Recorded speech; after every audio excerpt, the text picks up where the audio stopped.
Hello and welcome. मेरा नाम है अब्दुल्ला कामरान और आपने देखना शुरू कर दिया है हमारा पॉडकास्ट जिसका नाम है माइक एंड मुद्दा। आज के हमारे पॉडकास्ट चैनल के जो एपिसोड में जो हमारे मेहमान हैं वो बहुत ही ख़ास मेहमान हैं। ये एक ऐसे मेहमान हैं जिनको वकालत में महारत हासिल है। ये एक ऐसे मेहमान हैं जिनको राजनीति में महारत हासिल है। बेबाक तरीके से अपनी बात को रखते हैं टेलीविज़न चैनल्स पे। मैं बात कर रहा हूँ AIMIM के नेशनल स्पोक पर्सन और बिहार के यूथ प्रेसिडेंट AIMIM जनाब आदिल हसन आज़ाद साहब का। तो कैसे हैं आप? अल्हम्दुलिल्लाह अच्छे हैं, आपकी दुआ। इलेक्शन के बाद ये मुलाकात हो रही है, कैसा महसूस कर रहे हैं आप इलेक्शन के बाद? अच्छा महसूस कर रहे हैं, अल्हम्दुलिल्लाह सुम्मा अल्हम्दुलिल्लाह।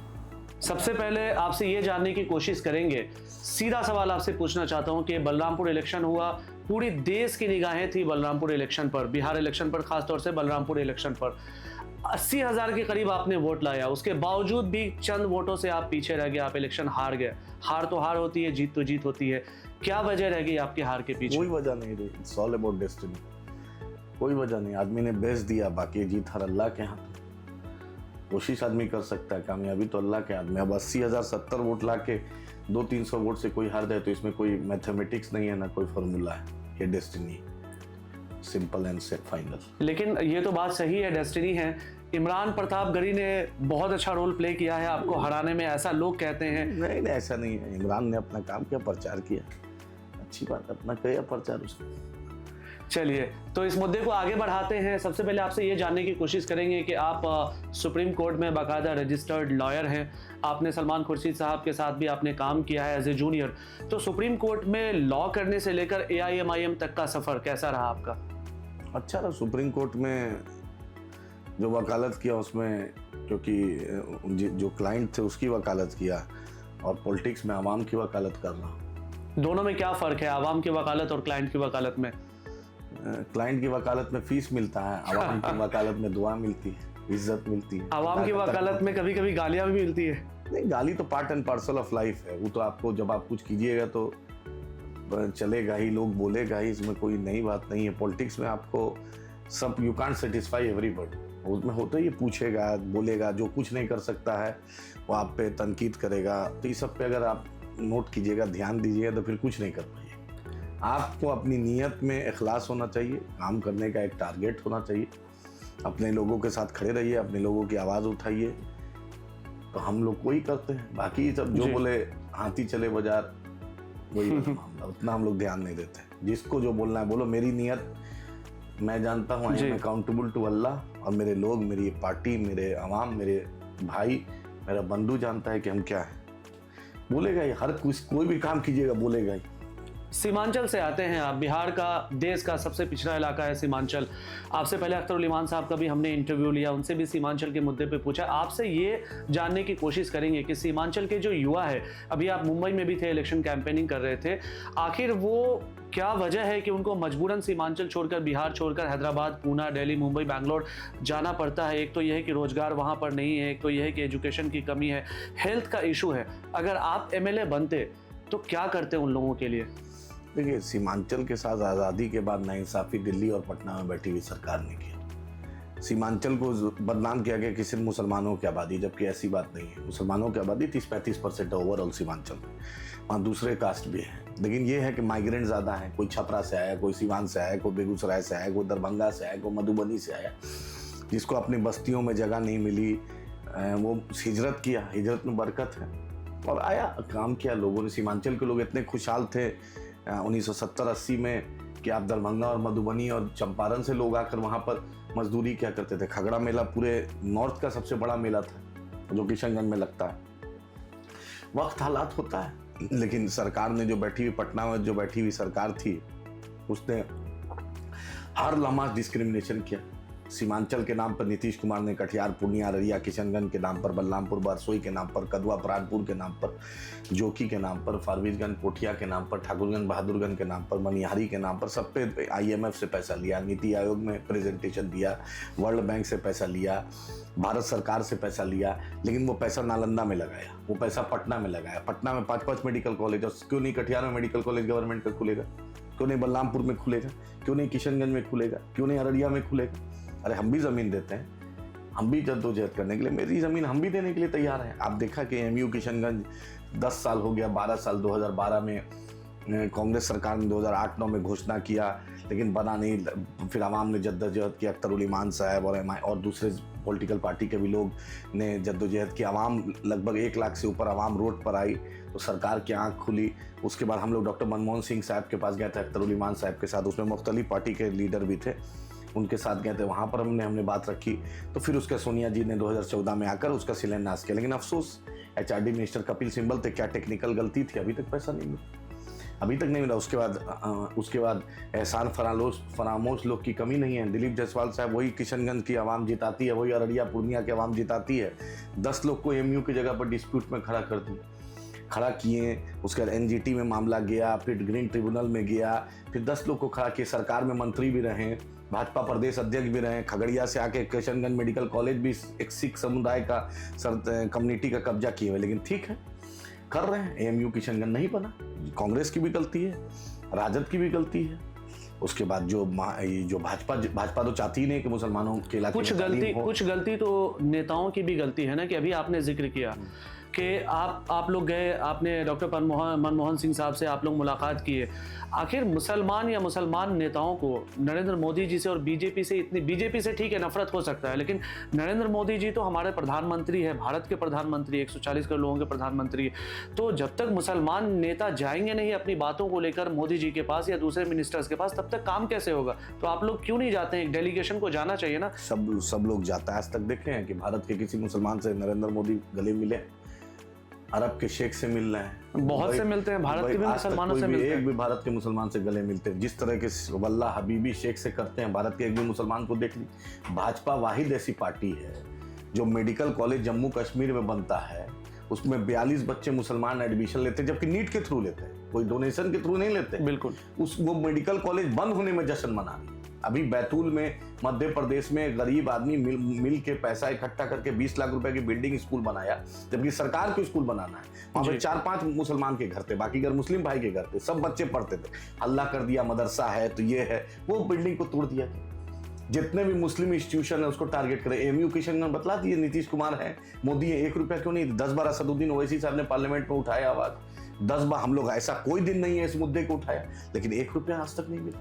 तो इन लोग पढ़ने देना नहीं चाहते। इन लोग चाहता है कि सिर्फ पंक्चर बनाए, इन लोग चाहता है कि सिर्फ मुसलमान जो बेचारा रोड ही पर रेवड़ी बेचे, रेवड़ी लगाए, रिक्शा चलाए। तो आखिर आप सरकार को तो टैक्स मेरा भी लेते हो ना जी। अरब में जाकर जो शेखी बगाड़ते हैं मोदी जी, तो भारत के भी मुसलमान के साथ गले मिल लीजिए, भारत के भी दलित से गले मिल लीजिए। लेकिन वहां पर आप इतना लंबा देते हैं। आरामको कंपनी जी, मिडिल ईस्ट की जितनी कंपनी का गुजरात में इन्वेस्टमेंट हो रहा है। अब बिहार में बांग्लादेशी होने के नाम पर, मुसलमान होने के नाम पर, उत्तर प्रदेश में मुसलमान होने के नाम पर, झारखंड में, तो मध्य प्रदेश में दाढ़ी टोपी के मॉब लिंचिंग हो रही है, छुआ जा रहा है जबरदस्ती। बांग्लादेशी होने के नाम पर आपने देखा कि नूरशीद नाम का एक आदमी मधुबनी में उसका मॉब लिंचिंग, उसके कल वहां पर हुई, एक उड़ीसा में हुई, उससे पहले केरल में हुई। तो बांग्लादेश का सबसे भगौड़ा शेख हसीना को मोदी जी बहन बना लिए। अदानी वहां बिजली बेच सकता है, लेकिन कोई भारत का मुसलमान उसको बांग्लादेशी बना के टारगेट कर रहा है। क्या कर सकते हैं? देखिए, यही इल्ज़ाम लगाते हैं विपक्ष के लोग आप लोगों पर, एमआईएम पर, कि एमआईएम के लोग जो है वो मुसलमानों को बीजेपी के नाम पर डराता है कि भाई अगर आप हमको वोट नहीं दोगे तो फिर बीजेपी आ जाएगा, और बीजेपी वाला जो है वो हिंदू मुसलमान के नाम पर उसको डराता है। तो यही वजह है कि कहीं ना कहीं आपने भी 5 सीट जीता, 6 सीट, एक आप भी मान लीजिए कि एक आप भी जीत सकते थे। 6 या 7 सीट एमआईएम अगर जीत भी जाता है बिहार के अंदर, जैसा कि दूसरे पार्टी के लोग कहते हैं, तो आप 6-7 सीट जीत कर आप क्या कर लेंगे? आपको तो चाहिए मेजोरिटी चाहिए ना, आपको बहुत ज्यादा नंबर्स चाहिए असेंबली के अंदर, पार्लियामेंट के अंदर। कैसे आप करेंगे काम? जो हरामजादे बोलते हैं उन हरामजादों से पूछिए कि अब तक 75 साल में तुम ही तो सरकार में रहे थे, तुम ही तो सत्ता खाए थे, तुम ही तो सत्ता का मलाई खाए थे, तो एमयू किशनगंज क्यों नहीं बना दिया? अख्तर उल ईमान साहब को क्यों उठाना पड़ा कि किशनगंज में हाई स्कूल हो? एक कैबिनेट में 30 हाई स्कूल दिलवाया।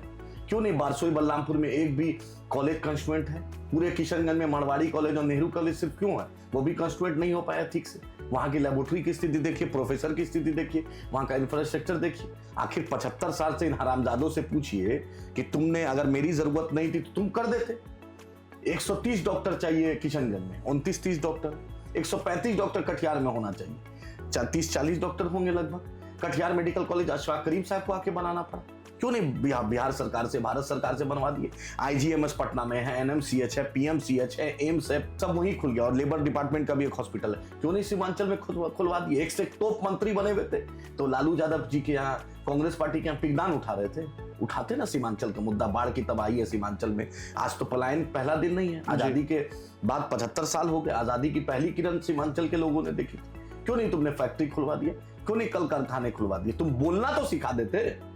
अब तुम बोलते तो अख्तरुल साहब को देखे 850 करोड़ का काम करवाए, क्यों नहीं वहां पर 6 बार 7 बार का कांग्रेस का मिनिस्टर था, क्यों नहीं करवा पाया, क्यों अख्तरुल साहब ने 850 नहीं, तो आपने काम करवाया तो लोगों ने आपको वोट भी दिया और आप जीते भी। यकीनन आपने काम करवाया, आपने आवाजें उठाई, लोगों को लगा कि एक ऐसी पार्टी है जो हमारे लिए आवाज उठा रही है, काम कर रही है, लोगों ने आपको वोट भी दिया और आपकी पार्टी का जो स्ट्राइक रेट है वो बहुत ज्यादा इंक्रीज हुआ है इस बार। लेकिन अब आप मुझे ये बताइए, जिस तरह से आप लोग नरेंद्र मोदी जी को टारगेट करते हैं या दूसरे लीडर्स को आप लोग टारगेट करते हैं, वही नरेंद्र मोदी जी जब इंडिया पाकिस्तान का कॉन्फ्लिक्ट हुआ, वार जैसा सिचुएशन क्रिएट हुआ, उसमें उन्होंने असदुद्दीन ओवैसी साहब को भी एक डेलीगेट्स के अंदर उन्होंने विदेश भेजा, GCC कंट्रीज में भेजा, तो आखिर नरेंद्र मोदी जी ने तो एक रेस्पेक्ट दिया ना ओवैसी साहब को। रिस्पेक्ट दिया, अरे भाई किसको भेजोगे, संबित पात्रा को भेजोगे, सुधांशु त्रिवेदी को भेजोगे, प्रदीप भंडारी को भेजोगे, साजिया इल्मी को भेजोगे, किसको भेजोगे? ओवैसी साहब काबिल नेता है, उनको चुना गया, लेकिन चुना ना उन्होंने, सरकार नहीं चुना ना। सरकार एहसान की क्या मेरे पर? देश का बात होगा तो हम जाएंगे ही।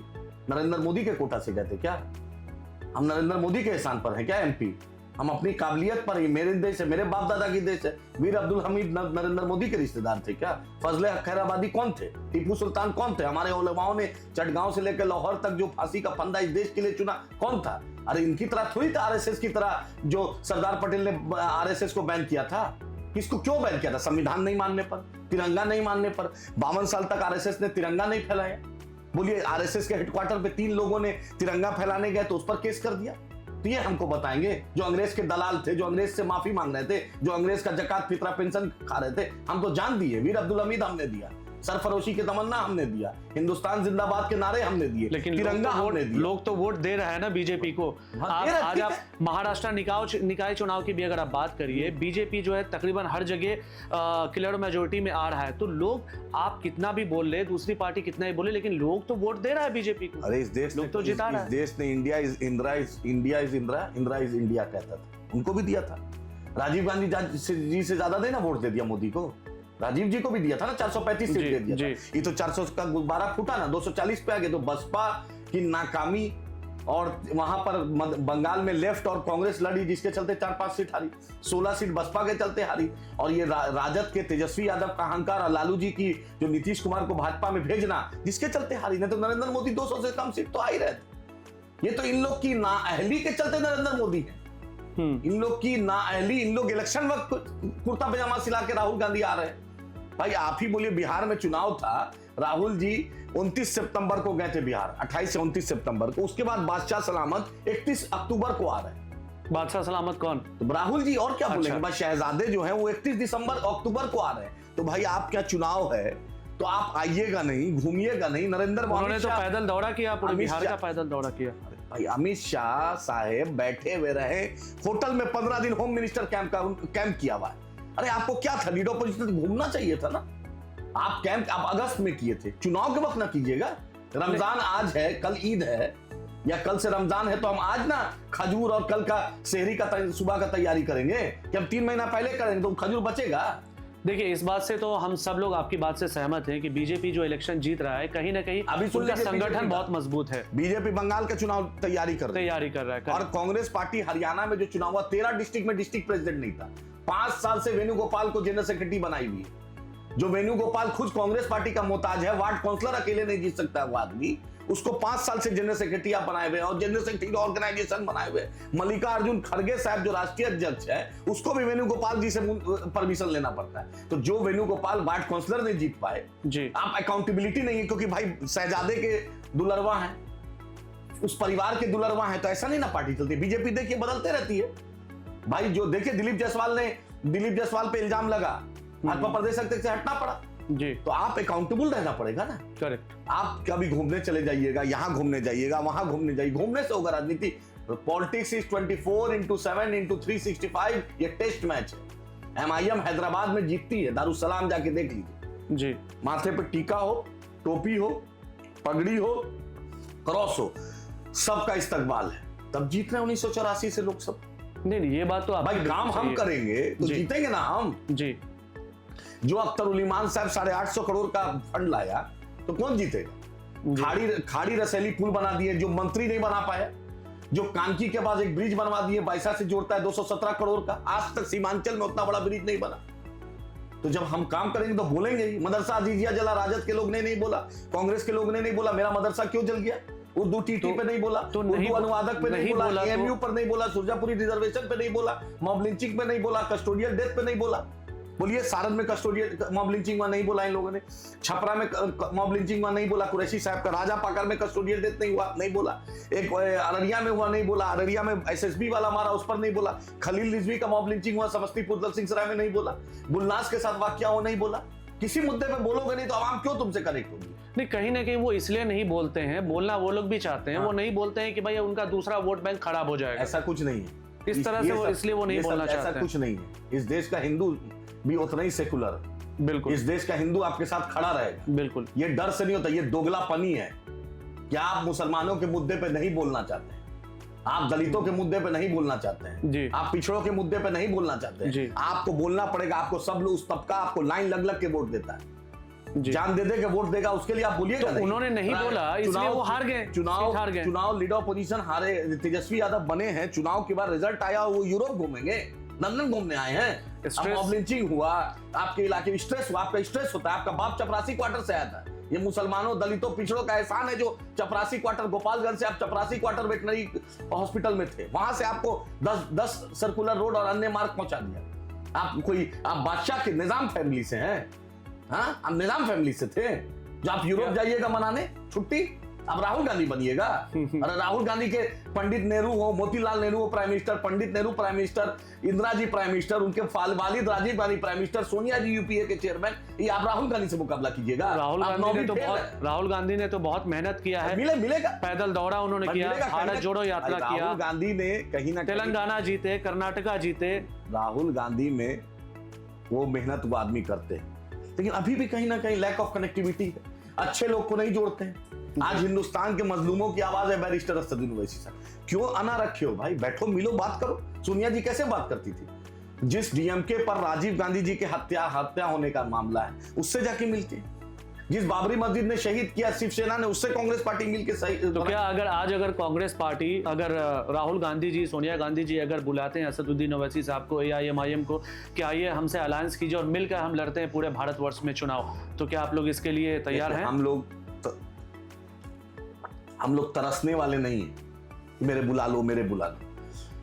आपको प्रिंसिपल अपोजिशन का काम करना पड़ेगा, सबसे डिस्कस करना पड़ेगा, मशवरा में खैर है। हर कम्युनिटी, हर तबका, हर ट्राइब, हर सोसाइटी से जाना पड़ेगा। आप 18% से 20% मुसलमानों की आबादी, उसकी एक बेबाक आवाज असदुद्दीन ओवैसी साहब, आपको मिलना पड़ेगा। आपका चीफ मिनिस्टर तेलंगाना कितना समझदार है, रेवंत रेड्डी साहब, क्यों अकबर साहब को बार बार बोलता है डिप्टी सीएम बन जाइए, अकबर भाई, अकबर भाई, अकबर भाई, अकबर भाई, असद भाई क्यों बोलता है? क्योंकि जानता है कि समझदारी है। इससे पता चलता है अपने सीएम से तो सीखो भाई। देखो किस तरीके से अकबर भाई करता है, किस तरह से असद साहब करता है, तो सीखो सीएम से तो सीखो, आदमी किसी से भी सीख सकता है। वो तो रेवंत रेड्डी साहब कहीं ना कहीं इसलिए भी करते हैं कि तेलंगाना में आप देख लें या आंध्र प्रदेश में देख लें, तेलंगाना से पहले जो भी यहाँ पे मुख्यमंत्री बनते हैं वो MIM को साथ लेकर चलते हैं, क्योंकि उनको पता है कि MIM जो है हैदराबाद सिटी के सारे सीट पे उनका डोमिनेशन है और MIM के बगैर आप यहाँ पे डेवलपमेंट को नहीं करा सकते हो। ये बात यहाँ के चीफ मिनिस्टर बखूबी जानते हैं। इसलिए रेवंत रेड्डी के खिलाफ असदुद्दीन ओवैसी साहब थे इलेक्शन में, बावजूद उसके जिस दिन वो सीएम का ओथ लिए उन्होंने कहा कि मैं आपको अपनाने के लिए तैयार हूं, आप हमारे भाई हैं। लेकिन दूसरे स्टेट के चीफ मिनिस्टर्स को ऐसा नहीं लगता है कि नहीं हम क्यों नेताओं को, खासतौर से मुस्लिम नेताओं को हम क्यों भाव दे, उनको बिना कहे हुए जब मुसलमानों का सारा वोट हमको मिल ही जाता है तो हम आपको क्यों पूछे भाई। दिखा दिया ना बिहार में, दिखा दिया ना सीमांचल ने, son of Malla deputy CM बनेगा बिना चुनाव जीते। 18 नवंबर को संजय यादव फैसला ले लेते हैं कि शपथ ले लेंगे। अरे जनता ना फैसला लेगी कि किस दिन शपथ लोगे। आपने नहीं है मुसलमानों को, दलितों को नजरअंदाज किया। आप देख लीजिए कहां पर है, 25 सीट पे आ गए। अब्बा 23 सीट पर आए थे, आप 25 सीट पर आ गए। क्या तेजस्वी यादव बाउंस बैक कर सकते हैं? पर तेजस्वी यादव का जो गुरूर, तकब्बुर, एरोगेंट को बदलना पड़ेगा। आज तक ये बंदा कभी भी ये सबको लेके चलने वाली इसमें बात नहीं, इसका गुरूर तकब्बुर अपने उरूज पर है। आपके दुनिया हिसाब में से किसी को गुरूर तकब्बुर किसी का नहीं रहा। आपके हिसाब से, क्योंकि आप भी युवा नेता हैं, आप इलेक्शन लड़ चुके हैं, लड़े हैं, बिहार में दो चेहरा फिलहाल सबसे पॉपुलर है, एक है चिराग पासवान जी केंद्रीय मंत्री और दूसरे है तेजस्वी यादव जी। इन दोनों में से आपके नजर में कौन बेहतर नेता है? देखिए, चिराग पासवान साहब तो दिल्ली के हैं, तो दिल्ली का उनको ताज, दिल्ली का मानसिंह, दिल्ली का लीला पैलेस, दिल्ली का दिल्ली हाट, खान मार्केट, ये सब पसंद है।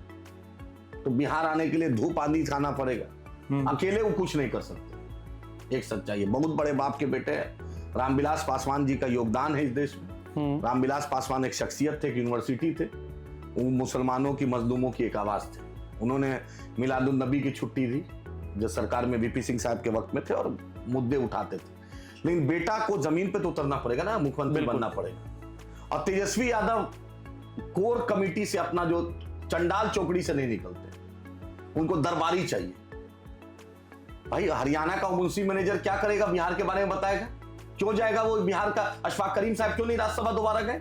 मुसलमान वोट देगा और जाएंगे, अशफाक करीम साहब नहीं राज्यसभा जाएंगे, और हरियाणा का मुंशी मैनेजर जाएगा जो डेली जब दिल्ली जाता है वो भाजपा के नेता से मिलता है, जब दिल्ली जाता है वो भाजपा के नेता से मिलता है। तो राजद अगर ऑफर करता है कि आप राजद कोटा से अगर राज्यसभा जाइए, बोलिए राजद को अपने घर में रखे। हम लोग राज्यसभा और लोकसभा का चिंता नहीं, हम लोग मुसलमानों की आवाज, सीमांचल की आवाज, दलितों की आवाज बनाने आए।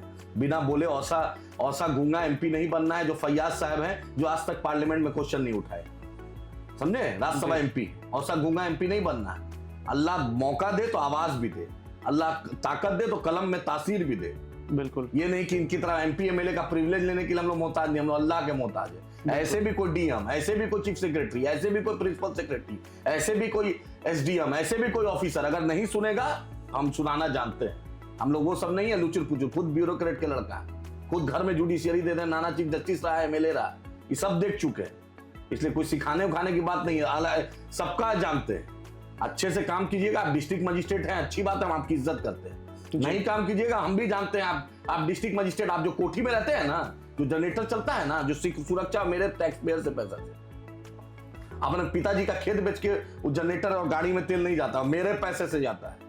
नहीं, ये तो एक अच्छी बात है कि देखिए पढ़े लिखे नेता होने मेरे पैसे से जाता है, तो आपको आवाम का काम करना पड़ेगा। जो आप पर करोड़ों रुपया सरकार का, बिहार सरकार का करोड़ों रुपया एक डिस्ट्रिक्ट मजिस्ट्रेट पे खर्च होता है, करोड़ों। उसकी सुरक्षा, उसका घर, उसका बिल्डिंग, उसका पेंट, उसका कागज कलम, हुजूर आला का एसी, हुजूर आला का परफ्यूम, आप ये बताइए, तो मेरे पैसे से, ये मेरे पसीने का पैसा है, ठीक है, टैक्स का, तो आपको आवाम के बीच रहना। आप क्योंकि ब्यूरोक्रेट्स फैमिली से आप आते हैं, अभी आपने जिक्र किया, आप लोगों का ये कहना है बिहार के अंदर कि बिहार में नीतीश कुमार जी की सरकार में ब्यूरोक्रेसी जो है डोमिनेट करता है, हावी है। क्या ये बात सच है? बेशक सच है। आप ही बोलिए, नीतीश कुमार का प्रिंसिपल सेक्रेटरी दीपक कुमार है, अपनी बेटी को ईशा वर्मा को बिना टेंडर के टेंडर दिलवा दिया 25 करोड़ का।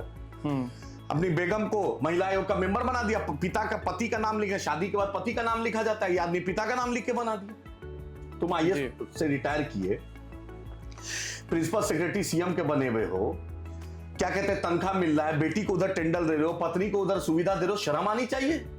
लेकिन क्या कीजिएगा, ब्यूरोक्रेसी ऐसे निकम्मे, जो पॉलिटिशियन भी इतने निकम्मे हैं क्योंकि उनको तलवा चाटने का शौक है, क्योंकि घूस लेने की आदत है। वो जानता है ऑफिसर कि 10%, 20%, 30%, 5%, 3% इसको जकात फितरा दे देंगे, फिर मेरे तरह टुक टुक टुक टुक करेगा जी। तो भाई आप जब खुद चोरी कीजिएगा तो आप पर कैसे आप आवाज उठा सकते हैं? आप जब साफ रहिएगा तब ना जी। अब शराब का ठेकेदारी कीजिएगा, तस्करी कीजिएगा, ठेकेदारी कीजिएगा, बालू माफिया बनिएगा, तो शिक्षा माफिया बनिएगा, तो आप आवाज नहीं उठा सकते। बिहार का माफिया सबसे ज्यादा पैसा फिलहाल किस चीज से कमा रहा है? बालू से या शराब से? शराब से, बालू से, हर कुछ में, ठेका से, भवन निर्माण से। मेरे समझ में नहीं आता ईडी का ऑफिसर को क्या हो गया, दही जम गया है कि मोतियाबिंद हो गया है, इकोनॉमिक ऑफेंस विंग का ऑफिसर को क्या हो गया है? ऐसा कोई ब्लॉक नहीं है, ऐसा कोई पंचायत भवन नहीं है, ऐसा कोई सरकारी कर्मचारी 90% बिना घूस के, ये हरामजादे बिना घूस के कोई काम करते हैं।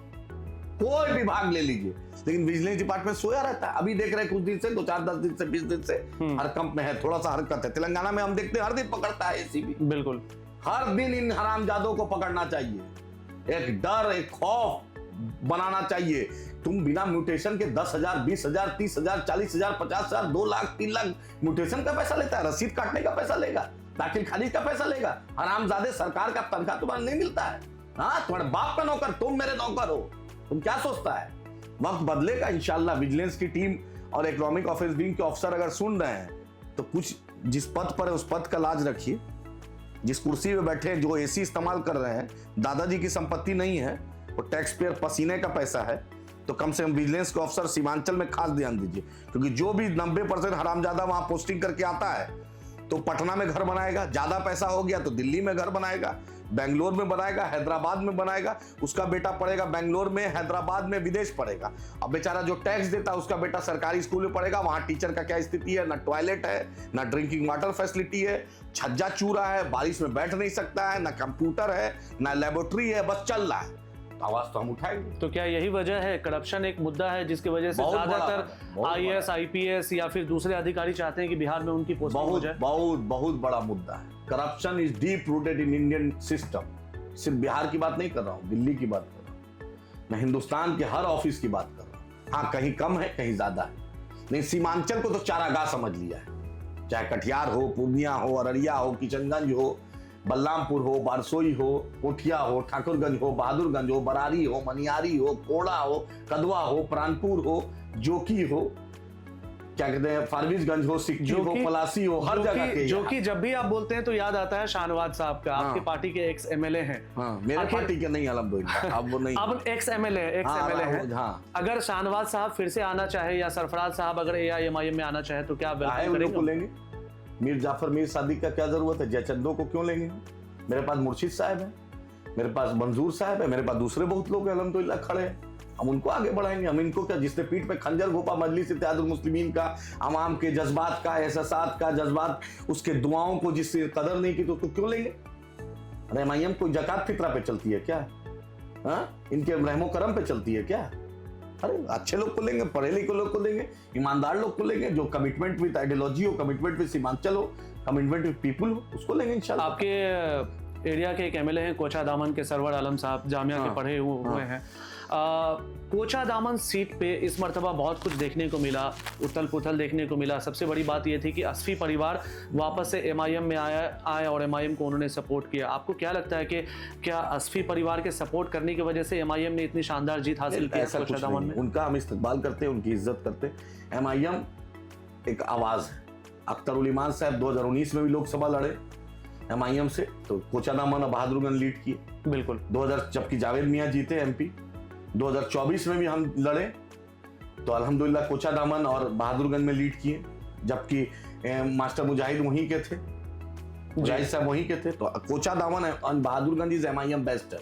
हाँ, वो आए, हम उनका इज्जत करते हैं, उनका इस्तकबाल करते हैं। एमआईएम में जो आएगा, अगर अपना गलती अपना मानता है, हम उनका इस्तकबाल करते हैं। एमआईएम किसी के मोहताज नहीं, अल्लाह के मोहताज, और आवाम के दिल में एमआईएम। आपके एमआईएम में एक हिंदू नेता है, राजपूत नेता है, राणा रणजीत, बहुत पॉपुलर हैं। उनको लेकर आप क्या कहेंगे? चंद दिनों पहले सोशल मीडिया पे ये न्यूज़ चल रहा था कि एमआईएम कोटे से भी कोई एमएलसी बनने वाले हैं। उसको लेकर राणा रणजीत साहब का फोटो लोग लगा के चला रहा था इंटरनेट पर। उसको उन्होंने खुद कहा कि नहीं, मुझे नहीं लगता है कि मैं अभी उस काबिल हूँ, क्योंकि मुझसे ज़्यादा सीनियर लीडर है एमआईएम में मौजूद। खासतौर से आपके बारे में उन्होंने जिक्र किया कि आदिल साहब हैं या आफ्ताब साहब हैं, ये लोग हैं सीनियर लीडर हैं। तो राणा रणजीत साहब को कैसे देखते हैं आप? राणा रणजीत जी को मैंने ही लोकसभा में बैरिस्टर साहब, अख्तर साहब ने टिकट दिलवाया था। हम लोग इन्हें बात्रा का अच्छे घर से वो आते हैं। कंचन दास भी है, अखिलेश शर्मा भी है, प्रियंका चौधरी जी भी थी, प्रदीप कुमार भी थे जी, सिकंदरा से दास जी भी थे, राकेश यादव जी भी थे जी। सिर्फ एक ही मेरे यहाँ गैर मुस्लिम नहीं है, मेरे यहाँ बहुत गैर मुस्लिम है। यादव से भी समाज से भी है, कुर्मी समाज से भी है, दलित समाज से भी है, मल्ला समाज से भी है, राजपूत समाज से भी है, भूमियार समाज से भी है। तो ऐसा नहीं कि हाँ, उनके पास सोशल मीडिया की एक अच्छी टीम है जी, तो उसके चलते लोग को ज्यादा रीचेबल है। और लोकसभा लड़ाया तो नेचुरल है कि इम्तियाज जलील साहब आए, अख्तर उल ईमान साहब उनके लिए कैंपेन किए, तो लोग जाना। इम्तियाज जलील साहब के आने से महाराष्ट्र के भी लोग जाने, बैरिस्टर साहब अपने हाथ से पगड़ी पहनाए तो पूरा एमआईएम देश का जाना। अख्तर उल ईमान साहब कैंपेन किए, इंजीनियर आफ्ताब साहब कैंपेन किए, हम लोग पूरा दिन 10 दिन 12 दिन कैंपेन किए, तो नेचुरल है, पूरा सर्कुलेट हुआ। और उसके बाद फिर विधानसभा भी बैरिस्टर साहब ने, तौसीफ साहब के बाद इनका ऐलान किया था, जाकर वहां पर आतंकवाद के खिलाफ जिहाद का हमने जो नारा दिया था, उसमें हमने ढाका में हमने नारा दिया था। तो उस वक्त 24 अप्रैल का महीना था, 2 या 3 अप्रैल 4 अप्रैल था, तो उस वक्त हमने 2 मई था, तो हमने जो मौका दिया था वहाँ ऐलान किया था। उससे भी हुआ 6 महीना हुआ, तो उससे वो और खुद उनके पिताजी मिनिस्टर रहे हैं, एमएलए रहे हैं, तो लोग जानता है सोशल मीडिया का एक जमाना है। और वो आदमी लोकसभा में भी लड़ा, विधानसभा लड़ा, फिर उसके बाद जहाँ जो भी पॉलिटिकल पार्टी में जो प्रोग्राम होता है वो आते हैं, तो नेचुरल है, जो दिखता है वही बिकता है, वही मार्केट में आता है। जो आप जाइएगा, वो जो मेहनत करेगा उसको आवाम चाहेगी। एमएलसी और राज्यसभा, हम लोग इस सब के बैसाखी पे नहीं रहते। अगर मेरे से पूछा जाए तो मैं चाहूंगा कि इस पार्टी की नींव रखा है इंजीनियर आफ्ताब साहब। मेरे से पूछा जाए एज इंडिविजुअल, लेकिन आइडियोलॉजिकल कमिटेड, मैनिफेस्टो से कमिटेड, कुछ भी एमआईएम में बिहार में हुआ है उसका सबसे पहला न्यू रखने वाले का नाम इंजीनियर आफ्ताब। लेकिन यहाँ पे आपको रोकना चाहेंगे, बहुत बड़ी बात आप कह रहे हैं। बहुत कम ऐसा देखने को मिलता है कि कोई इंसान जिसको खुद मिल रहा हो, पॉलिटिक्स में सबको पता है कि लोग पोजीशन के लिए जो है बहुत भागम भाग करते हैं, आपको इतना कुछ मिलने के बावजूद भी आप हमारे चैनल पे, पॉडकास्ट पे आप एक ऐसी शख्सियत का नाम ले रहे हैं, उनकी तारीफ कर रहे हैं, उनकी गैर मौजूदगी में बहुत बड़ी बात है। ऐसा लोग नहीं करते। हम एहसान फरामोश होंगे, मेरे डीएनए में दोगलाई नहीं है। इंजीनियर आफ्ताब साहब और अख्तरुल ईमान साहब का एहसान है कि उन्होंने हम पर एहसान किया कि एमआईएम को लाया। तो डीएनए में किसकी खराबी है? क्या नीतीश कुमार जी के डीएनए में खराबी है? मोदी जी ने तो कहा था। नीतीश जी, हम मोदी जी कहते हैं, दोनों सब रिश्तेदार हो गए। नहीं, इंजीनियर आफ्ताब साहब, अख्तरुल ईमान साहब ने एमआईएम को लाया। बैरिस्टर असदुद्दीन ओवैसी साहब के पास जो पहली शख्स गया था, जिसने पहला शख्स गया था, उसका नाम अख्तरुल ईमान साहब, इंजीनियर आफ्ताब साहब, असलम साहब है। तो उसका कदर होना चाहिए, उसका जिसने पहली नींव रखी है उसको इज्जत मिलनी चाहिए, उसकी डिग्निटी को और बढ़ाना चाहिए, उस एहसान को नहीं भूलना चाहिए। आज जो एमआईएम से मुझे इज्जत मिली, उसमें सबसे पहला योगदान इस एमआईएम को बिहार में लाने वाले शख्स का नाम अख्तरुल ईमान साहब, इंजीनियर आफ्ताब साहब। उसके बाद जो टीम चली, उस वक्त शाहिद साहब थे, उस वक्त इश्तियाक साहब थे, और तसीर साहब थे, और अमित पासवान जी थे, गुलाम सरवर साहब थे। तो अल्लाह के फजल से गुलाम सरवर साहब को कामयाबी में मिली। उसके बाद तसीर साहब के साहिबजादे चुनाव लड़े। जो पहला दिन का साथी है उसको नहीं भूलना चाहिए, मेरा ये उसूल है। जो आपके गरीबी में, जो आपके नाकामी में, जो आपके जद्दोजहद में, जो आपके संघर्ष में जिसने साथ दिया, आज तो पेड़ बढ़ गया है हमारे जी, अब तो सब चाह रहा है फल ऐसे लपक ले। लेकिन जिसने बीज रखी, जिसने उस रेगिस्तान में समतल जमीन बनाया, जिसने उस बंजारा जमीन में जिसने फर्टिलाइजर डाला, जिसने पानी डाला, जिसने बैरिस्टर असदुद्दीन ओवैसी साहब को 16 अगस्त 2015 में सीमांचल की उस सरजमी रुई धासा मैदान में बुलाया। तो ओवैसी साहब स्टेज पर जो शख्स था, उस मेहनत में जो शख्स था, उस जद्दोजहद में था, उसको हमेशा पहले पायदान। ओवैसी साहब तो बहुत गदगद होंगे, 5 सीट बिहार में जीते और इतना अच्छा कामयाबी मिली, बहुत गदगद होंगे ओवैसी साहब का अलग मिजाज है। वो ओवैसी साहब ना हार में टेंशन में लेते हैं, ना जीत में ज्यादा गुरूर में आते हैं। वो चाहते हैं काम करें, हार में भी खुश रहो, काम करो, जीत में ज्यादा काम करो, काम करते रहो, हरकत में बरकत, ये उनका एजेंडा क्लियर है। काम करते रहो, बरकत अल्लाह देते रहेगा, रिजल्ट की चिंता मत करो, you do your work, destiny is written by almighty Allah. On a lighter note, I just want to ask you one question कि अगर हिंदुस्तान का अगर कानून मंत्री अगर इस वक्त अगर किसी को बनाया जाए, मैं 3 नाम ले रहा हूं, तो आपकी पसंद कौन होंगे? एक तो बैरिस्टर असदुद्दीन ओवैसी, दूसरे कपिल सिब्बल साहब, और तीसरे सलमान खुर्शीद साहब। हम तो चाहें बैरिस्टर असदुद्दीन ओवैसी साहब अल्लाह करे प्रधानमंत्री बन जाए, ताकि बड़ा काम हो। लेकिन वो तो कहते हैं कि हमें किसी नहीं, अल्लाह करे, एज ए कार्यकर्ता, as a political student, as a political leader, as a कार्यकर्ता, एज ए बिहार का बच्चा, एज ए सीमांचल का बेटा, एज ए बलरामपुर का बेटा के हैसियत से हम चाहते हैं मेरा बैरिस्टर असदुद्दीन ओवैसी साहब प्रधानमंत्री बन जाए।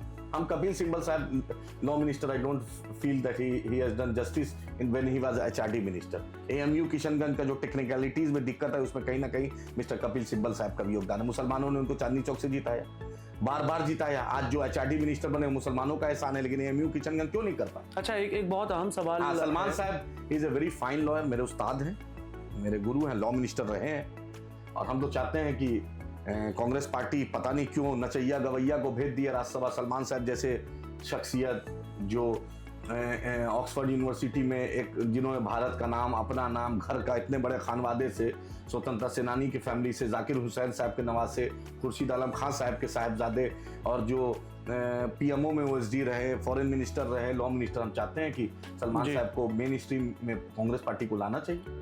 कपिल सिब्बल साहब का जिक्र अभी हम लोग कर रहे थे। कपिल सिब्बल साहब ने रिसेंटली असदुद्दीन ओवैसी साहब को लेकर भी बयान दिया, निगेटिव बयान दिया। कपिल सिब्बल साहब इतने बड़े देश के लॉयर हैं, सरजील इमाम का केस वो लड़ रहे हैं, आप खुद भी लॉयर हैं, आपके भाई साहब लॉयर हैं। अभी हमने देखा कि काफ़ी सारे लोगों को जमानत मिली है, सुप्रीम कोर्ट से बेल मिला है, लेकिन सरजील इमाम और उमर खालिद को बेल नहीं मिल सका, जबकि उसका केस कौन लड़ रहे हैं? कपिल सिब्बल साहब लड़ रहे हैं। क्या वजह है? वो तो ये किसी के काबिलियत पर हम नहीं क्वेश्चन उठाते हैं। Any day mister Kapil Sibal is a senior advocate, but he was a failed politician. एहसान फरामोश भी है, अल्लाह माफ करे, क्योंकि जब उनको एचआरडी मिनिस्ट्री मिली थी, धर्मेंद्र प्रधान ने जब एएमयू के सवाल पर जब मुद्दा उठाया पार्लियामेंट में बैरिस्टर साहब और दूसरे लोगों ने, तो उसने टेक्निकली गलती दिखा दिया। जब 2008-10 में जमीन वो मिल गया था एएमयू का क्लियरेंस, तो सब कुछ क्लियर कर देते। जमीन लेने में आपने, जमीन मिल गई 12 में, रजिस्ट्री हो गई 31 दिसंबर को, उसके बाद 2 साल आपने फंड नहीं दिए जी। उसमें पी चिदम्बरम दोषी है, प्रणब मुखर्जी जी दोषी है, और ये मिस्टर सिब्बल भी दोषी है। मुसलमानों के एरिया में दिल जितना मुसलमान इनको इज्जत देता है, जितना मुसलमान इनको सिर का ताज बनाता है, इन लोग एहसान फरामोश है, इसलिए इन लोग का ये हाल होता है, इन लोगों ने मुसलमानों के साथ वफादारी नहीं की। अच्छा, ये बताइए आप, क्योंकि नेशनल स्पोक पर्सन है, तो मीडिया से रिलेटेड एक सवाल आपसे पूछना चाहूंगा कि आजकल जो हम लोग मीडिया में देखते हैं, न्यूज चैनल में काफी सारे लोग जो है वो मार भी खा जाते हैं, लात घुसा भी खाते हैं, सो कॉल मुस्लिम, उनको बुलाया जाता है, उनको बेइज्जत किया जाता है, लेकिन आपको जो लोग भी देखते हैं टीवी चैनल पे, आपका एक अलग ही एग्रेशन लोगों को देखने को मिलता है। आप कई मर्तबा जो है ऐसे अल्फाज अनपार्लियामेंट्री लैंग्वेज का भी यूज करते हैं दूसरे जो आपके पैनलिस्ट बैठे होते हैं उनके खिलाफ। तो ये क्या सच्चाई है? ये पूरा स्क्रिप्टेड होता है या क्या है? दूसरे लोग गाली खा के आ जाते हैं, जबकि आप जाते हैं तो आप दूसरों को सुना के आ जाते हैं। तो मेरे डीएनए में सुना सुन नहीं सकते। हम नल्ली खाते हैं, पाया खाते हैं, गूदा खाते हैं, कलेजी खाते हैं, तो ये सब खाते हैं। तो मेरा ऐसे ही मेरे आदत है सुनाए, हम सह नहीं सकते। और हम आप भी आए, आप बोलिए, हम आपसे ना क्वेश्चन पूछे ना जाने, डायरेक्ट आप लाइव स्ट्रीमिंग कर दीजिए, हम तैयार हैं जी। हम क्योंकि हम जानते हैं यही मेरा सब्जेक्ट है, हम सुबह से हम यही करते हैं जी। तो सुबह से हम ये करते हैं, तो मुझे कोई स्क्रिप्ट की जरूरत नहीं है, डायरेक्ट बोलेंगे। जो मुझे याद है, अल्लाह मुझे तौफीक देता है, दिमाग में अल्लाह जो जहन में देता है, डायरेक्ट बोलेंगे, मुझे इसका कोई दिक्कत नहीं। न्यूज चैनल्स के एक हमारा जो अगला जो सेगमेंट है इसमें अभी वो ये है कि रैपिड फायर। इसमें मैं आपसे 2-3 सवाल पूछूंगा, आपको बस हाँ या ना में जवाब देना है कि क्या अख्तर इमान साहब कभी बिहार के डिप्टी चीफ मिनिस्टर बन सकते हैं? हम तो अल्लाह करे चीफ मिनिस्टर बने, हम क्यों कम मांगेंगे? हम अल्लाह से मांगेंगे। पूरी कायनात का जो बादशाहों का बादशाह है, अल्लाह करे सीमांचल का बेटा है, सीमांचल का लाल है, मजलिस इत्तेहाद मुस्लिमीन के सदर हैं, अल्लाह करे मुख्यमंत्री बने इंशाअल्लाह ताला। सिर्फ डिप्टी सीएम पे हम क्यों अपने आप को? कुछ सीएम का मैं आपको नाम बता रहा हूँ, आपको बताना है कि उनमें से first, second, third, fourth and fifth 5 chief ministers का नाम ले रहा हूँ। रेवंत रेड्डी, दूसरे हो गए हमारे नीतीश कुमार जी, योगी आदित्यनाथ जी, ममता बनर्जी जी, और उसके बाद हो गए हमारे देवेंद्र फडणवीस जी। इन 5 चीफ मिनिस्टर्स में आपको क्या लगता है rank wise first, second, third, fourth and fifth अगर करना हो तो? देखिए, रेवंत रेड्डी साहब में देखे हैं कि सबको लेके चलने की एक आदत है, अच्छी आदत है।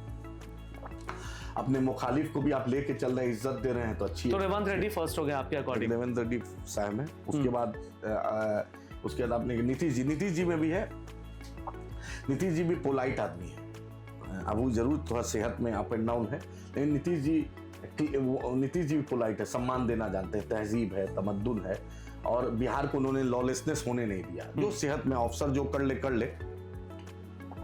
लेकिन उनके नजर में कोई संज्ञान, कोई मामला आ तो नीतीश कुमार जी दूसरे नंबर पे होंगे। मुझे ममता बनर्जी भी एग्रेसिव है, लेडी है, बीजेपी से लड़ रही है, भिड़ के लड़ रही है, बीजेपी को उसकी औकात दिखा रही है, शेरनी है, बहादुर महिला है, मेहनत कर रही है। नहीं, उसमें भी आरएसएस के लोग उनके भी यहाँ पेनिट्रेट है, लेकिन चलिए लड़ रही है। चलिए तो तीसरे नंबर पे लड़ रही है। अब वो क्या कहते हैं, क्या कीजिएगा, आरएसएस तो हर जगह अपने जगह लोग को सेट कर दिया। ये हमारी बदकिस्मती है कि जिसने तिरंगा नहीं फहराया, जिसको सरदार पटेल ने आरएसएस को बैन किया, जिसने तिरंगा नहीं माना, उसको तो आपके अकॉर्डिंग तीसरे नंबर पे ममता बनर्जी। योगी आदित्यनाथ तो गुरूर और तकब्बुर में है।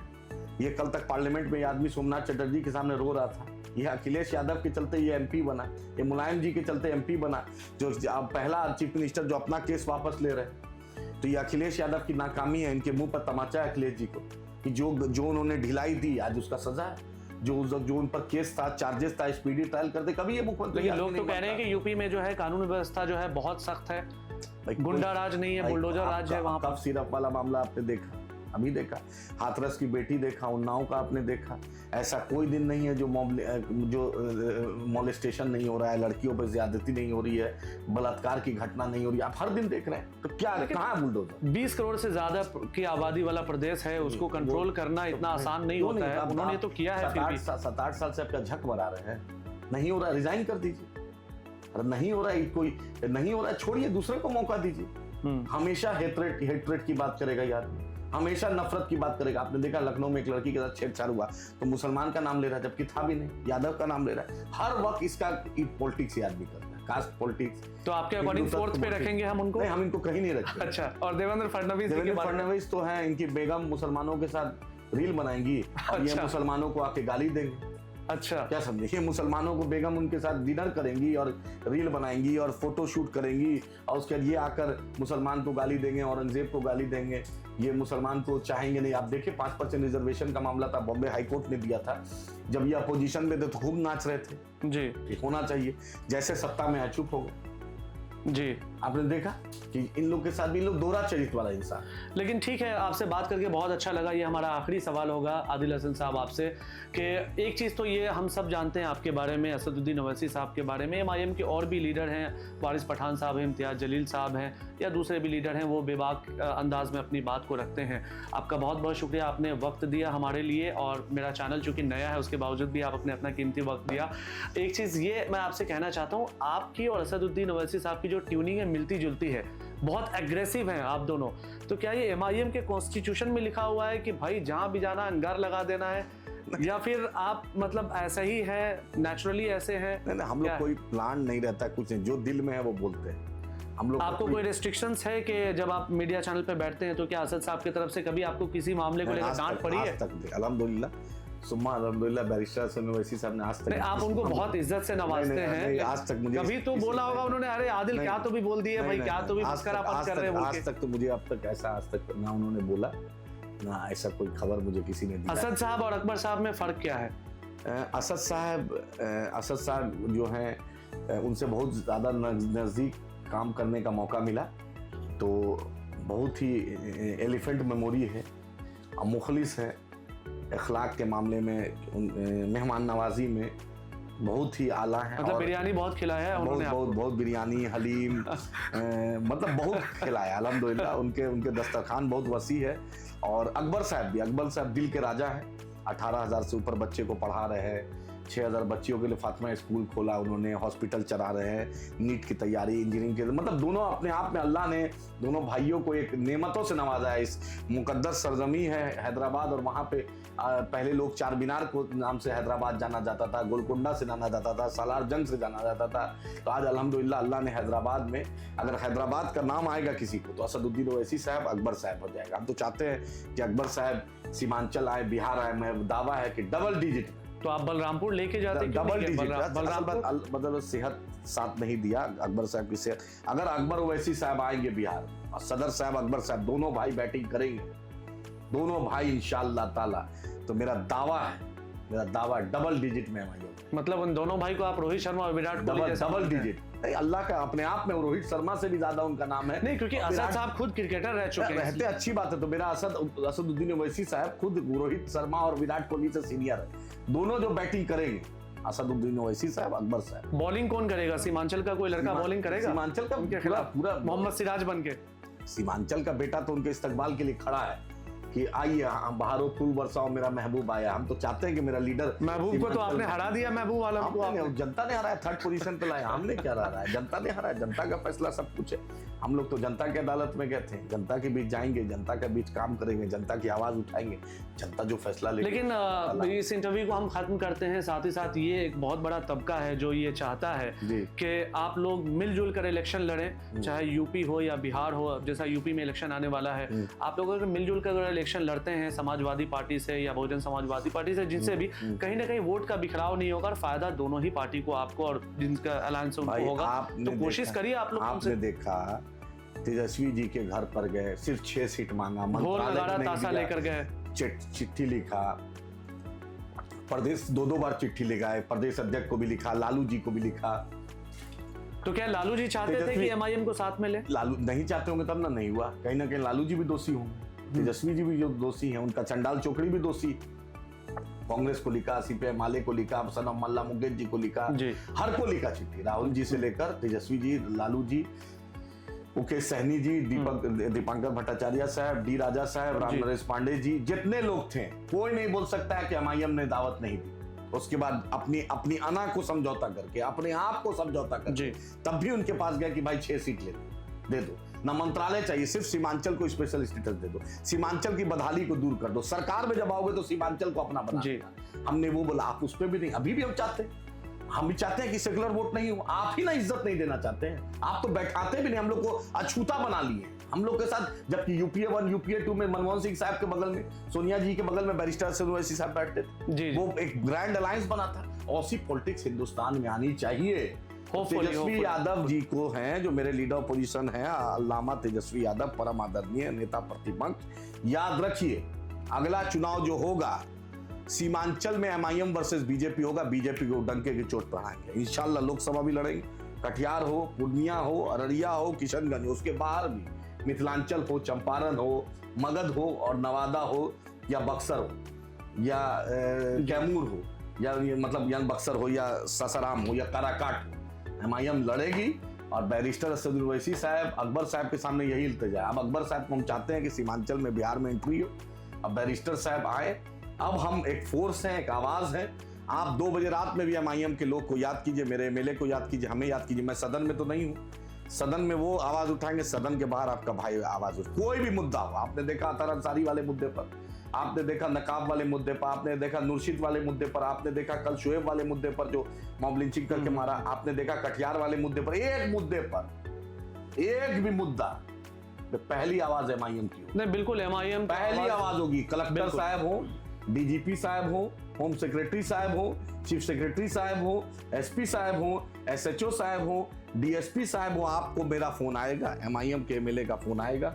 और आवाम ने हमें इज्जत दी है, मौका दिया है, हम तो अपनी आखिरी सांस तक आवाम के मुद्दे उठाएंगे, क्योंकि बलरामपुर बारसूई की सरजमी का एहसान है, सीमांचल के आवाम का एहसान है, बिहार के आवाम का एहसान है। और हमने आवाम के बीच गए हैं कि हम तुम्हारी आवाज उठाएंगे, हम आपके साथ रहेंगे, तो हम उठाएंगे इंशाल्लाह। ये बिल्कुल। I hope and all the best to you for the future and I hope कि आप अच्छा करें, इसी तरह अल्लाह करे, अल्लाह करे, अल्लाह इस बोली में तासीर दे, इस कलम में तासीर दे। यही दुआ है कि अल्लाह लोगों के दिल में जो आस डाला है कि एमआईएम, आदिल हसन, अख्तरुल ईमान साहब, मुर्शिद साहब, सरवर साहब, गुलाम सरवर साहब, तौसीफ भाई, इश्तियाक साहब, इंजीनियर आफ्ताब साहब, जो पूरी एमआईएम का कारवां है, दिली तमन्ना है कि मैं ऑनरेबल प्राइम मिनिस्टर साहब का भी इंटरव्यू करूं, पॉडकास्ट करूं, तो जरा आप करवा दीजिए। हम जुगाड़ लगा के। उनके लिए तो अदानी और अंबानी, अरे एमआईएम तो बीजेपी की बी टीम है ना, तो अदानी का सेटिंग होगा ही। तो अदानी और अंबानी से पकड़िए उनको। हमारे प्रधानमंत्री हैं, आपके जो प्रधानमंत्री हैं, हमारे जो प्रधानमंत्री हैं, उनकी सबसे बड़ी यही खासियत है कि मनमोहन सिंह साहब को मौन मंत्री बोलते थे।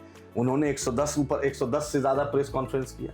इंदिरा जी ने किया, देवगौड़ा साहब ने किया, इंद्र कुमार गुजराल जी ने किया, राजीव जी ने किया, पीवी नरसिम्हा राव जी ने किया, लाल बहादुर शास्त्री साहब ने किया, पंडित नेहरू जी ने तो किया ही किया। वाहिद एक प्रधानमंत्री है जो स्क्रिप्टेड इंटरव्यू, आम क्यों खाते हैं, गुठली क्यों खाते हैं, अचार क्यों खाते हैं, सब कुछ टेलीप्रॉम्प्टर से बोलने वाला, आज तक प्रेस को फेस नहीं करने उसके अलावा देखिए काफी सारे जगहों पे नरेंद्र मोदी जी ने भी अच्छा भी काम किया। काम बता दीजिए, एक काम। महंगाई पे आज तक नहीं बोलेंगे, रोजगार पे नहीं बोलेंगे, चाइना का घुसपैठ पे नहीं बोलेंगे, पाकिस्तान से शिकस्त पे नहीं बोलेंगे, सिवाय अदानी और अंबानी की दरबारी और सेल्समैन के अलावा, नफरत फैलाने के अलावा, हिंदू मुसलमान में दूरियों के अलावा, सिर्फ गुजरात को विकास मॉडल दिखाने के अलावा, बिहार के साथ सौतेला व्यवहार, झारखंड के साथ सौतेला व्यवहार, यूपी के साथ सौतेला व्यवहार, आसाम के साथ हम लोग करेंगे बहुत जल्द इस पर भी। ये आदमी सिर्फ अपना प्रधानमंत्री नहीं है, प्रधानमंत्री, दिन भर में 4 बार कपड़ा बदलना, 70,000 का मशरूम खाना,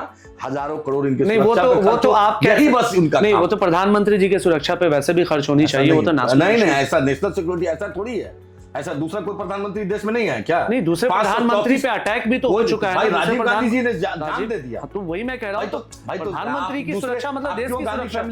गांधी फैमिली का एसपीजी आपने अभी देखा कि वेनेजुएला के राष्ट्रपति को उठा के ले गया ट्रम्प, तो आखिर हमारी सिक्योरिटी एजेंसी। प्यारे भाई, ट्रम्प उठा के ले गए, वो 2 कंट्री का मामला है। प्रधानमंत्री जी बताएं कि मोहन भागवत जी को क्यों दे दिया जेट प्लस सिक्योरिटी, क्योंकि गुरु जी आपने, वो तो अलग मामला, मेरा पैसा है, नहीं आपका, ये टैक्स पेयर का पैसा है।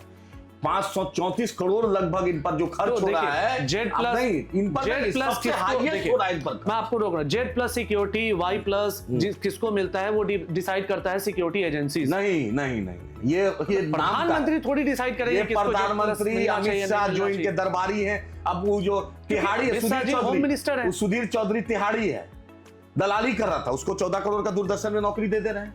आप उसको क्या कहते हैं, उसको दे दिया, रजत शर्मा को दिए हुए। वो आप कह सकते हैं, ठीक है, रजत शर्मा जी जो बहुत आपका क्लोज रहे किरदार हैं उठा रहा है, हाँ, जो आपका दरबारी, आप उसको क्यों दे रहे हैं? अभी भी मेरे पास हजारों लिस्ट है। बैरिस्टर असद ओवैसी साहब पे 6 गोली चली थी पॉइंट ब्लैंक, तो उनको मिला ना सिक्योरिटी? कहां मिला? सिक्योरिटी जेड मिला, प्लस मिलना चाहिए। इम्तियाज जलील साहब पे हमला हुआ, वारिस पठान साहब पे हमला हुआ, अख्तर उल इमान साहब पे हमला हुआ। ओवैसी साहब तो सिक्योरिटी लेने से मना करते थे, फिर भी उनको दिया गया है। मिलना चाहिए, हाँ, मान लेते हैं जेड प्लस मिलना चाहिए। के मुसलमानों की, मजलूमों की, देश की आवाज है, संसद रत्न है असदुद्दीन ओवैसी साहब। अकबर ओवैसी साहब पे जानलेवा हमला। आज देखिए ओवैसी साहब का परसेप्शन चेंज हो चुका है। ओवैसी साहब को लेके हिंदुस्तान का गैर मुस्लिम भी बहुत अच्छी सोच रखता है, हमारे हिंदू भाई भी उनकी बहुत तारीफ करता है, वो काबिले तारीफ है। ठीक है, पॉलिटिकल मामला अपनी जगह है, लेकिन सिक्योरिटी उनको मिला है। और चाहे जो भी नेता हो, जिनको भी सिक्योरिटी, आपको सिक्योरिटी की जरूरत है, आपको भी सिक्योरिटी मिलना चाहिए। एंड आई होप कि देखिए तशद्दुद की कोई जगह नहीं होना चाहिए सियासत में, ये हम सब लोग मानते हैं। तशद्दुद हम लोग नहीं कर रहे। इसी के साथ चाहते हैं कि टैक्स पेयर का पैसा आदिल साहब के साथ इंटरव्यू करना है तो हमें कम से कम 5 घंटा चाहिए। यही एमआईएम वालों की खूबसूरती है, ये नॉन स्टॉप बोलते हैं। हम हक बोलते हैं। अख्तर उल इमान साहब भी नॉन स्टॉप बोलते हैं, ये भी नॉन स्टॉप बोले। हक बोलते हैं, हम जानते हैं। असदुद्दीन ओवैसी साहब नॉन स्टॉप बोलते हैं। हम हक बोलते हैं, हम जानते हैं, हम दिल से बोलते हैं। साहब नॉन स्टॉप बोलते हैं, दिल से बोलते हैं। चलिए, तो इसी के साथ हमारा ये मुद्दा यहीं पे खत्म होता है, माइक एंड मुद्दा का। तो आप कह दीजिए हमारे चैनल को लोग यूट्यूब पे सब्सक्राइब भी करें। जब आप खुद ही अब्दुल्ला नाम है, दुनिया का सबसे प्यारा नाम में से एक नाम है अब्दुल्ला। शुक्रिया। मतलब इस नाम में जितनी बरकत है उसमें आपको कुछ ना बोलने की जरूरत, अल्लाह करे आपको खुद देख लीजिएगा कि 1 साल बाद इंशाल्लाह, आज जो तारीख है, आज 16 तारीख है, आप 16 जनवरी जब 2027 में मिलेंगे तो आप देखिएगा कि आप परेशान रहिएगा। लिस्ट रहेगा आपके पास कि आप क्या, कोई पॉडकास्ट में लोग का लिस्ट रहेगा हिंदुस्तान के बड़े बड़े नाम का, क्योंकि आप एक डेडिकेटेड मेहनती लड़का है। चलिए, बहुत बहुत शुक्रिया आपका, thank you so much for giving us your wonderful time, thank you so much. तो माइक एंड मुद्दा को आप सब्सक्राइब कर लीजिए अगर आपने नहीं देखा है तो। उम्मीद करता हूं कि ये वीडियो आपको पसंद आया होगा, तो इसको शेयर भी करिए आगे।